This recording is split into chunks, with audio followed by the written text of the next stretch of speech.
ओम शांति। प्रारब्ध आपसे वही करवाता है जो आपके नसीब में है। आप नहीं करते, आपसे करवाया जाता है। प्रारब्ध के हाथों में खेल रहे हैं हम, आपका नसीब पहले से तय है। हम और आप जो भी जीवन में हम कुछ भी कर्म करते हैं, कोई भी काम करते हैं, ये मुझसे करवाया जाता है कि मैं स्वयं करता हूँ। आज व्यक्ति समझते हैं कि मैं कर रहा हूँ, और व्यक्ति जब कोई भी काम करता है तो कहता भी है मैंने ये किया है, मैंने इतना कर लिया है, मैंने जीवन में इतनी उन्नति कर ली है, मैंने पढ़ाई की है, मैंने जॉब ले ली है, मैंने मकान बना लिया। ए टू जेड कोई भी काम करते हैं तो व्यक्ति यही समझता है कि मैंने किया है। तो देखिए, आपको बता दें कि अगर कोई भी व्यक्ति इस गलत फहमी में है कि मैं कर रहा हूँ या मैं करता हूँ, तो ये गलत है। आप जो भी काम जीवन में करते हैं, वो आपसे करवाया जाता है, ना कि आप करते हैं। प्रारब्ध बड़ा ताकतवर होता है, और ये जो प्रारब्ध है ना, ये आपसे सारे काम करवाता है। दुनिया में कोई भी इंसान जब कोई उपलब्धि हासिल करता है, तो वो इस बात की गलतफ़हमी का शिकार हो जाता है कि वो स्वयं इस काम को कर रहा है। जबकि वो प्रारब्ध के अनुसार ही होता है, उसका प्रारब्ध मजबूत था, तो उसने कोई उन्नति कर ली, और जिस व्यक्ति का प्रारब्ध कमज़ोर था, तो वो कोई किसी चीज़ को अचीव नहीं कर पाता है, वो उन्नति हासिल नहीं कर पाता है। तो इससे स्पष्ट है कि जो भी काम दुनिया में किसी व्यक्ति के द्वारा किया जा रहा है, वो स्वतंत्र नहीं है। अगर कोई भी व्यक्ति कहता है कि मैं स्वतंत्र हूँ और मैं अपनी इच्छा से सारा कार्य करता हूँ, तो धर्म ग्रंथों में भी ये कहा गया है कि स्वतंत्र इच्छा से कोई काम नहीं किया जाता है। पूर्व में जो आपने कर्म किए हैं, जो कर्म किए थे, वो प्रारब्ध बन कर के आपके सामने इस जन्म में आए हैं, और उसी प्रारब्ध के वशीभूत होकर के आप कार्य करते हैं। एक उदाहरण आपको बताते हैं कि जैसे मान लीजिए आपको 5 लाख रुपए मिलना है कहीं से, ये प्रारब्ध में आपको पहले से तय है। तो आपको 5 लाख रुपए कैसे ना कैसे करके आपको मिल जाएँगे, चाहे आपको कहीं से भी मिलें, किसी भी प्रकार से आपकी विधि लग जाएगी, और आपको वो 5 लाख रुपए कहीं न कहीं से आपको मिल कर के रहेंगे, और आप ज़्यादा प्रयास भी नहीं करेंगे। अगर आपका प्रारब्ध बना है, तो भी आपको 5 लाख रुपए मिल कर के रहेंगे। अब 5 लाख रुपए आपको मिल गए, अब वो आपका प्रारब्ध था। अब प्रारब्ध में जो लिखा गया, वो आपको होने जा रहा है, और वो 5 लाख रुपए आपको मिल जाते हैं, ये तो आपका प्रारब्ध हो गया। लेकिन वर्तमान में जब आप 5 लाख रुपए आपको मिल जाते हैं, अब आपका एक कर्म है कि आपको इसको खर्च कहाँ करना है।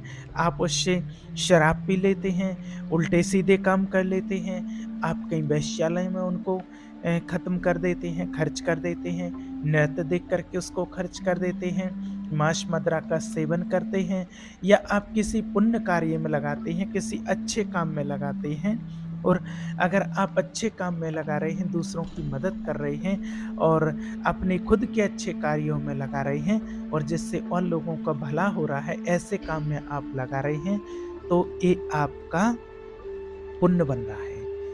ये ही आपका प्रारब्ध आगे के लिए बन रहा है। अगर आप उल्टे-सीधे काम करते हैं, चरस, भांग, अफीम आदि नशे का काम करते हैं, तो ये आपका पुण्य नहीं बल्कि और पाप का खाता बन रहा है।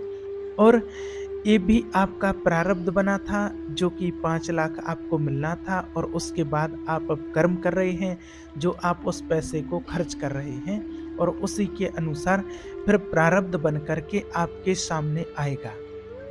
तो कोई भी कर्म आपके द्वारा जो भी कृत्य किया जाता है, आप करते नहीं, आपसे करवाया जाता है।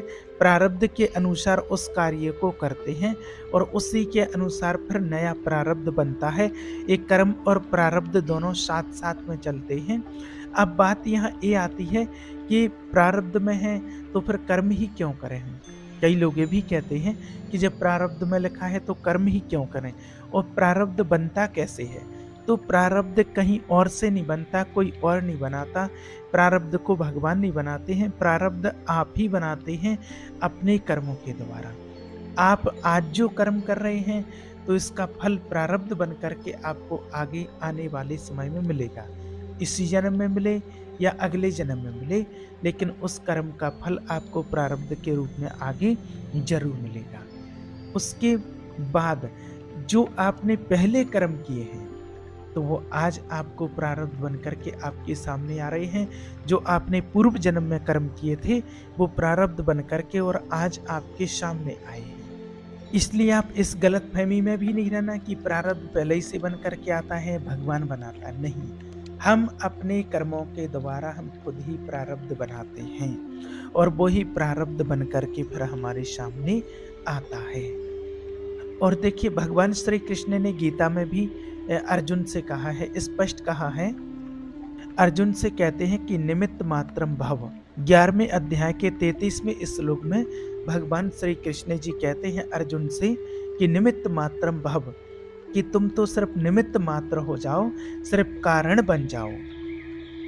जब अर्जुन को विषाद उत्पन्न हो जाता है, जब युद्ध की बात आती है, तो युद्ध में अर्जुन कहने लगते हैं कि मेरे भाई हैं, मेरे भ्राता हैं, मेरे गुरुजन हैं, मेरे परिवार वाले हैं, मैं इनको कैसे मार सकता हूँ।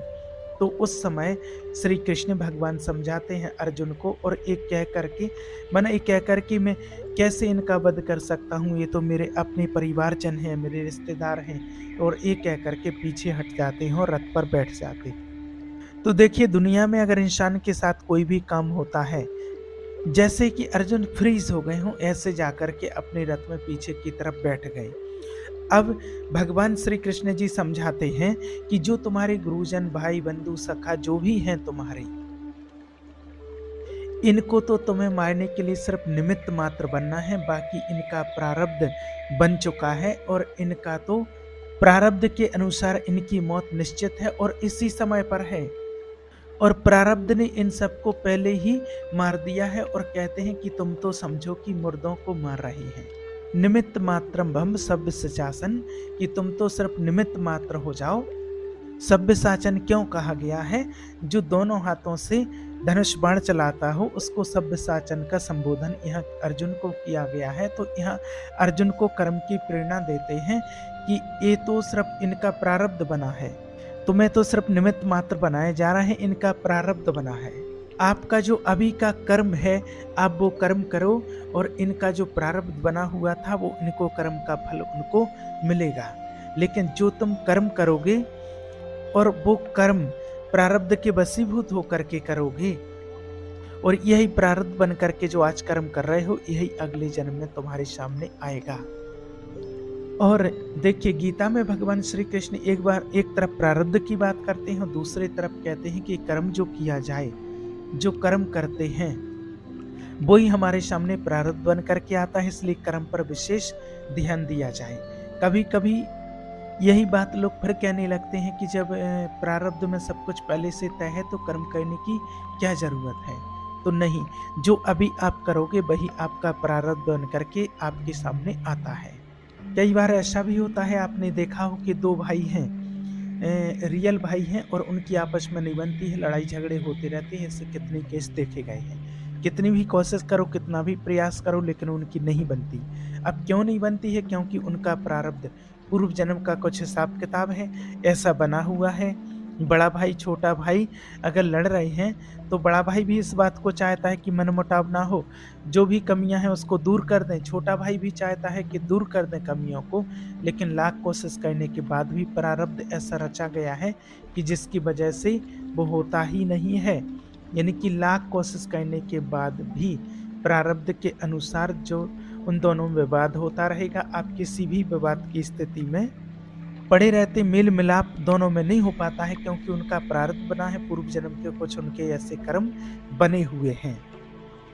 और जब प्रारब्ध बदलता है, जब प्रारब्ध करवट लेता है, जैसे 6 महीने तक अगर लड़ाई चलना था, उनका ऐसा प्रारब्ध हिसाब किताब बना था, और फिर जब वो बदलता है तो दोनों भाइयों की आपस में बनने लगती है। इतना प्रेम हो जाएगा कि जैसे राम और भरत का मिलाप हो गया हो।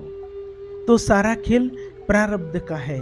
और अगर कोई व्यक्ति इस भ्रम में रहता है कि मेरा ब्रेन नहीं काम कर रहा है और मैं कुछ करने में समर्थ नहीं हूँ और मुझे कोई भी उपलब्धि हासिल नहीं हो पा रही है, प्राप्त नहीं हो पा रही है, तो आप इस बात को मान करके चलना कि प्रारब्ध से के मान करके चलना आप, और कर्म पर आप अपना ध्यान देना। और जब कर्म पर आप ध्यान दोगे तो निश्चित तौर पर आपका कर्म मजबूती से होता रहेगा, इसमें भी कोई दो राय नहीं है, कोई संशय नहीं है। और जब आप कर्म करोगे तो कर्म वो ही आपका प्रारब्ध बन करके आपके पास आएगा। जब भगवान श्री कृष्ण ने गोवर्धन पर्वत उठाया, तो गोवर्धन पर्वत उठा लिया। जब गोवर्धन पर्वत उठा लेते हैं तो ग्वाल बाल देखते हैं कि श्री कृष्ण जी ने गोवर्धन पर्वत उठाया है, उनको वजन लग रहा होगा, तो सब अपनी लाठी लगा लेते हैं पर्वत में। और ऐसे भगवान श्री कृष्ण ने अपने बाएं हाथ की कनिष्ठा और मन जो छोटी उंगली होती है, इसके नाखून से कहते हैं कि उठाया था। लेकिन जब ग्वाल वालों ने देखा तो वो अपनी लाठियों से जोर लगाने लगे और वो समझ रहे कि पर्वत को हम उठा रहे हैं। अब उठना था, ये प्रारब्ध था गोवर्धन पर्वत को, ये तो उनकी लीला थी। लेकिन ग्वाल बाल अपनी लाठियों से जोर लगाने लगे और उनको अहम भाव पैदा हो गया, उनको अहंकार जागृत हो गया और वो कहने लगे कि सोचने लगे कि हम अपनी लाठियों से उठाए हैं, क्या एक उंगली से पहाड़ उठता है क्या कभी? और हम अपनी लाठियों का जोर लगाए हैं। और उंगलियों में भी सबसे छोटी उंगली कनिष्का, और उसके भी जो नाखून है उससे, नख से, सोचिए। तो ग्वाल वालों को अहंकार होने लगता है और वो समझते हैं कि हम अपनी लाठियों के जोर से उठा रहे हैं। अब भगवान को जब पता चलता है कि इनको लग रहा है कि हम उठाए हैं, लाठियों से उठाए हैं, तो वो अपनी उंगली को थोड़ा नीचे कर लेते हैं, थोड़ा ढील दे देते हैं और पर्वत नीचे आने लगता है। तो ग्वाल वाल कहते हैं, अरे कहना ये क्या कर रहे हो? भगवान श्री कृष्ण इससे कहते हैं, और जब पर्वत नीचे आने लगता है, कहते पर्वत नीचे आ रहा है, तो भगवान श्री कृष्ण कहते थोड़ा और जोर लगाओ लाठियों पर, और जोर लगाओ ना लाठियों पर। तो वो कहते हैं कि कान्हा संभाले नहीं संभल रहा है पहाड़। तो कान्हा जी मुस्कुरा देते हैं और फिर अपने नख से थोड़ा सा ऊपर को कर देते हैं और वो ऊपर की तरफ उठने लगता है। तो अहंकार कहने का भाव कि आपके अंदर नहीं आना चाहिए। जब आप किसी कार्य को करते हैं और अहंकार आ जाए तो आप गलतफहमी के शिकार हो जाते हैं। ये सब प्रारब्ध के अनुसार हो रहा है और उसी के अनुसार सब कुछ होगा, इसमें कोई संशय नहीं है। धर्मशास्त्रों में भी ये बात कही गई और कितने ही लोगों के और हमारे पर्सनल जीवन का ये अनुभव भी है। एक बात और प्रैक्टिकल आपने देखा है कि कंस को पता था कि देवकी के 8वें पुत्र से उसका वध होगा। भविष्यवाणी हो चुकी थी और सब कुछ उसको पता चल गया था।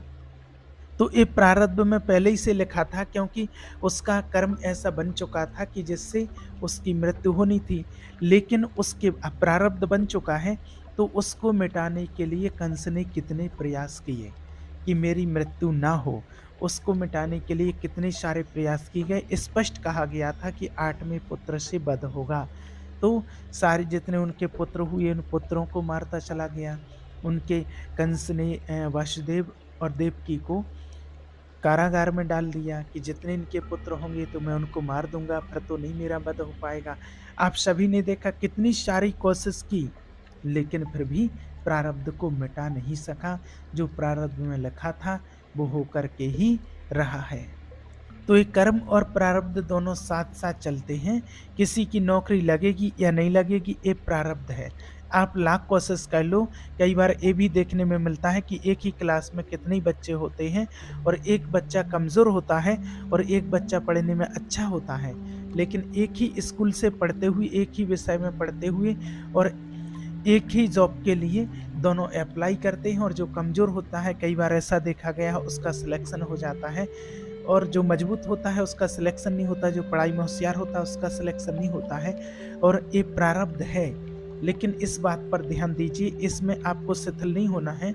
जब कोई परिणाम आपके सामने आए तो उसको आप प्रारब्ध मान लें, लेकिन कर्म करते रहिए, क्योंकि आज जो आप कर्म करेंगे वो कल को प्रारब्ध बन करके प्रकट होगा और उसी के अनुसार आपका जीवन चलेगा। इसलिए आप कभी भी अपने कर्म से हटिए नहीं, कर्म से पीछे मत हटिए। और जब आप कर्म करते रहेंगे तो निश्चित रूप से जो भी आपके साथ होगा अच्छा ही होगा, क्योंकि आपका कर्म अच्छा है तो आपको प्रारब्ध भी अच्छा ही मिलेगा। और आप जो भी करते हैं, जो भी काम आप करते हैं, तो किसी भी चीज़ का कोई अहंकार नहीं होना चाहिए, अपने अंदर घमंड नहीं आना चाहिए। अगर अहंकार आ गया, घमंड आ गया, तो जो आने वाला समय है उसको नष्ट कर रहे हैं, क्योंकि जो अभी हम कर रहे हैं वो प्रारब्ध बन कर के प्रकट होगा, तो फिर आगे चल कर के आपको घाटे का सौदा करना पड़ेगा। तो इससे भी आपको बचने की ज़रूरत होती है। और किसी कर्म में अगर आपको सफलता मिलती है तो वो प्रारब्ध को ही मान कर के चलिए कि प्रारब्ध के अनुसार ही आपको सफलता मिल रही है, और कर्म में आपको बिल्कुल भी ढील मत देना है। एक चीज़ और आपको बता दें, एक वैज्ञानिक के थ्रू आपको बताते हैं जो उन्होंने रिसर्च किया है इस बात का। विज्ञान और साइंस के थ्रू आपको और अच्छे से समझ में भी आएगा। एक 1980 में एक वैज्ञानिक हुए जो साइंटिस्ट थे और बड़े न्यूरो साइंटिस्ट थे, और इनके एक प्रयोग के द्वारा दुनिया में हलचल मच गई थी। तो इनका एक्सपेरिमेंट जो हुआ था उसी को आपको बताने के लिए जा रहे हैं। इन्होंने कहा, एक्सपेरिमेंट के ज़रिए सिद्ध किया कि कोई भी कार्य जब आप करते हैं, तो आप जब कार्य करने के लिए निर्णय लेते हैं, तो निर्णय लेने की क्षमता जब होती है, तो 150 मिलीसेकंड आप निर्णय लेते हैं, उसके बाद वो कार्य हो जाता है। लेकिन जो आपका मस्तिष्क होता है, वो 500 मिलीसेकंड पहले ही उस कार्य को करने लगता है। 500 मिलीसेकंड पहले ही उसको वो करने लगता है। मस्तिष्क और आप जो निर्णय लेते हैं दोनों को अलग कर दीजिए। मस्तिष्क ब्रह्मांडीय चेतना है, उसका संबंध ब्रह्मांडीय चेतना से होता है, और जब ब्रह्मांडीय चेतना जो आपको निर्देशित करती है तो पहले मस्तिष्क को निर्देशित करती है, क्योंकि दोनों एक हैं। तो आपके द्वारा जो कर्म किया जाता है, जो आप निर्णय लेते हैं, तो आपको 150 मिलीसेकंड पहले पता चलता है, लेकिन ब्रेन 500 मिलीसेकंड पहले ही काम करना शुरू कर देता है। जबकि आपका निर्णय और ब्रेन का कोई संबंध नहीं, वो अलग-अलग होती हैं। जैसे मान लीजिए एक उदाहरण के लिए फुटबॉल रखा है, और फुटबॉल पर आपको आदेश किया गया कि आपके जो सीनियर हैं उसने कहा कि आप इसको मारिए, तो आपके मस्तिष्क में 500 मिलीसेकंड पहले ही फुटबॉल जो मारने का आदेश हुआ, उसके पहले ही मस्तिष्क ने काम करना शुरू कर दिया था। मतलब कि आपके सीनियर ने जब कहा तो उसके पहले ही 500 मिलीसेकंड पहले ही आपके मस्तिष्क ने ताना-बाना बुनना शुरू कर दिया था कि मुझे फुटबॉल को मारना है या मुझे ठीक करना है, और आपने जब निर्णय लिया तो मारने के 150 सेकंड में पहले मस्तिष्क ने 500 मिलीसेकंड काम करना पहले से शुरू कर दिया, और आपने जो निर्णय लिया वो 150 मिलीसेकंड पहले। यानी कि कहने का भाव कि जो भी काम आपको करना होता है वो ब्रह्मांडीय चेतना पहले ही आपके लिए इशारा करने लगती है, और फिर 150 मिलीसेकंड पहले जब आप निर्णय लेते हैं तब उस कार्य को करने लगते हैं। जैसे आपसे कहा जाए कि आप स्विच ऑन कीजिए, तो आप निर्णय 150 मिलीसेकंड पहले लेते हैं, और 150 मिलीसेकंड बाद आप उस स्विच को ऑन करेंगे, दबाएंगे। लेकिन 150 मिलीसेकंड के पहले ही 500 मिलीसेकंड पहले ही आपका मस्तिष्क उस चीज़ का निर्णय ले चुका होगा, वो उस कार्य को करना शुरू कर देता है। तो ये प्रयोग जब हुआ तो पूरे संसार में, पूरी दुनिया में इससे उथल-पुथल मच गया था। अभी भी इस पर लगातार प्रयोग होते रहते हैं। इसलिए हमारा मस्तिष्क किसी भी प्रोसेस को 500 मिलीसेकंड पहले ही तय कर देता है, और आप निर्णय लेते हैं 150 सेकंड पहले आप किसी कार्य को फिर करते हैं। तो कहने का भाव ये है कि आप कोई भी कार्य करते हैं तो उसको करवाया जाता है, ना कि आप करते हैं। इस पॉइंट को आप नोट करिएगा। आप खुद नहीं कर रहे हैं, आपसे करवाया जा रहा है, और प्रारब्ध आपसे वही करवाता है जो आपके नसीब में होता है। सब कुछ पहले से तय है, और जो होना है वो हो करके रहेगा, उसको कोई रोक नहीं सकता है। इसलिए आपको चिंतित और व्यथित होने की ज़रूरत नहीं है। कोई कुछ नहीं कर रहा है। अगर आप सोच रहे हैं कि कोई कुछ कर रहा है, तो कोई कुछ नहीं कर रहा है। सब कुछ प्रारब्ध के अनुसार हो रहा है, और प्रारब्ध आपसे वही कराएगा जो आपके नसीब में है, जो आपके भाग्य में है, वही कुछ कराएगा। इसके अलावा कुछ और नहीं कराएगा, और भाभी टलने से कभी टलती नहीं, वो हो करके ही रहेगी, और होने को कभी आज तक कोई टाल नहीं पाया है। ये बात निश्चित रूप से मानिए। इसलिए जो होना है वो हो करके रहेगा। इसलिए आप निश्चिंत होकर के अपने कर्मों को करते रहिए, और अपने भाग्य को श्रेष्ठ बनाते रहिए, जिसको प्रारब्ध कहा गया है। ठीक है? ओम शांति।